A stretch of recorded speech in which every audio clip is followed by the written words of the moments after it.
নামাজ না পড়লে কি হয়? কি উত্তর দিব বলেন? নামাজ না পড়লে ঈমান নিয়ে টানাটানি শুরু হয়।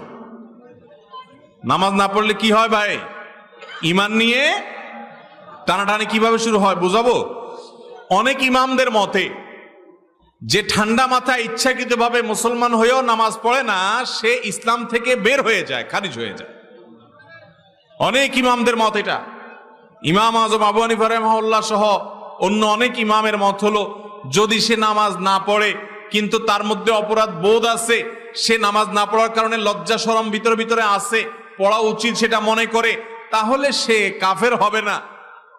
তাহলে নামাজ না পড়লে ইমামদের ইখতিলাফ আছে যে ঈমান আছে না নাই, ঈমান নিয়ে টানাটানি শুরু হয়ে গেল না?